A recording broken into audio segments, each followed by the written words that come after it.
So I say grand rising to the beautiful people from St. Vincent.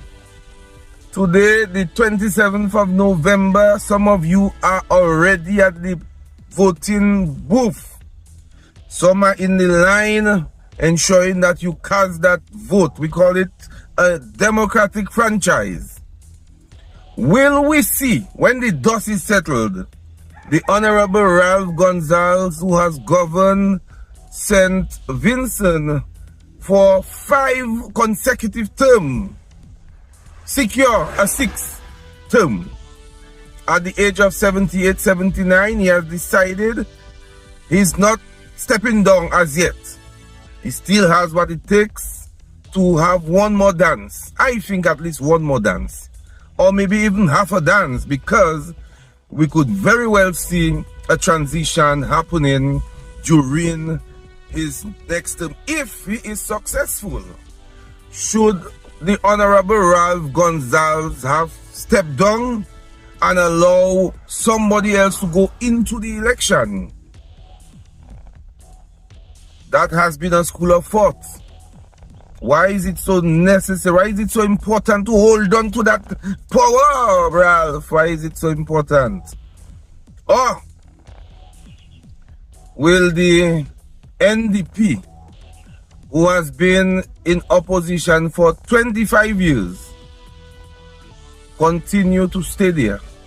Or will they, after 25 years, quarter a century, finally get the opportunity to govern the affairs of the people of St. Vincent? It's a close election, and crowds should not really determine how the elections are going to swing. But the people of St. Vincent are coming out, and that's something people need to be able to do.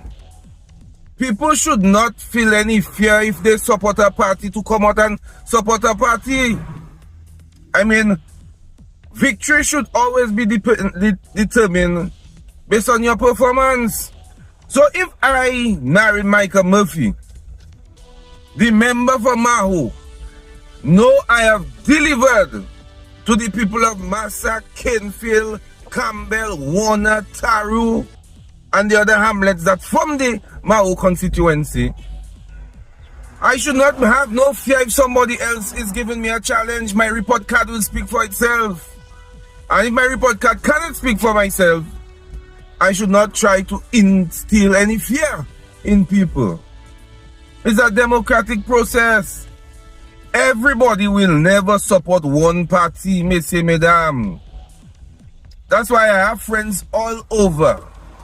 I have blue friends. I have red friends.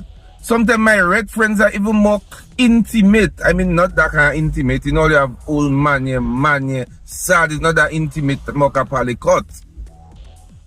But I have friends that we don't make party dividers.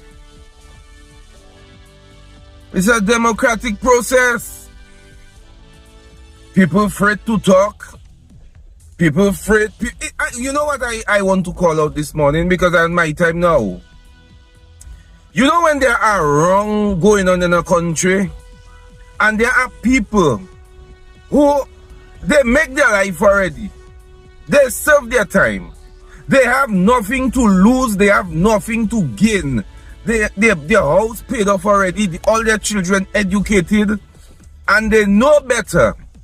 And when there are certain matters out in the public domain, they conveniently remain silent. You're not helping the country. You're hurting the country. You're not helping the country. You're hurting the country. Pateron or somebody, Alex, write a song for me. You're not helping the country, you are hurting the country. If you know better, you must speak up. You cannot see the country falling by the wayside. Oh, but boy, I have to think of maybe next year I might want a duty free on my car, and if I say something, them fellas will press me.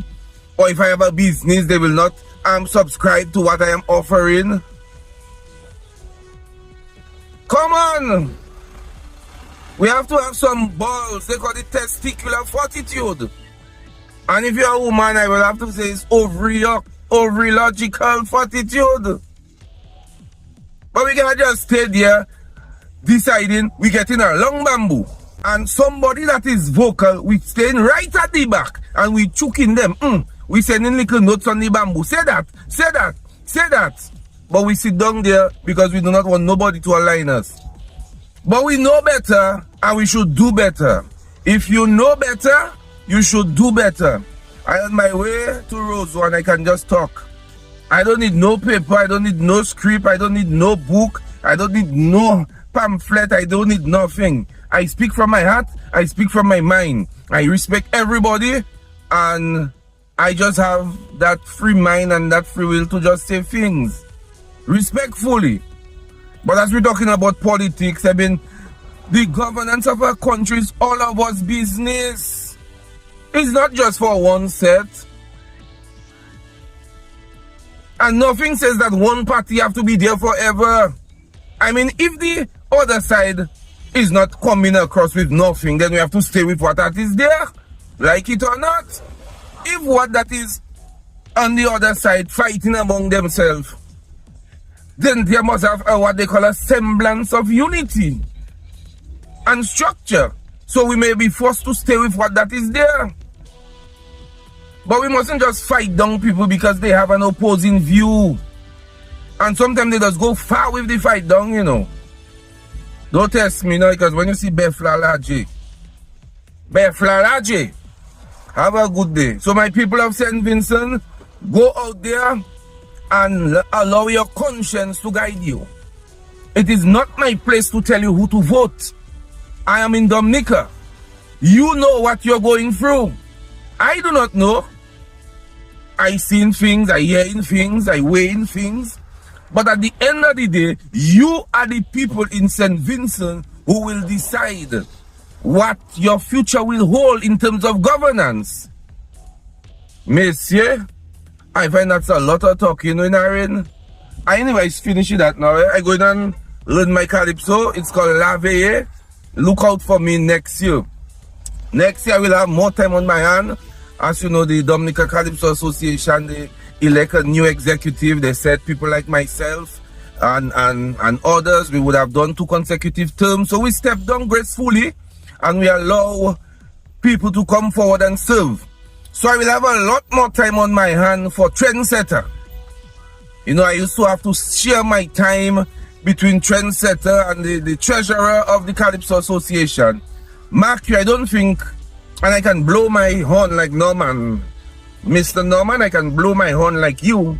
I think I did what you call an exemplary job as the treasurer of the Dominica Calypso Association. And facts are stubborn things, and there are things you just cannot fight. I mean, I've gotten fight down from all kind of people, boy. People that live in the same home with me was fighting me down. My God.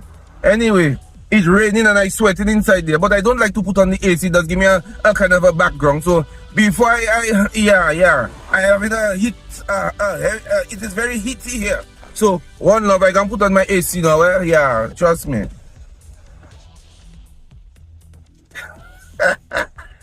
Calypso!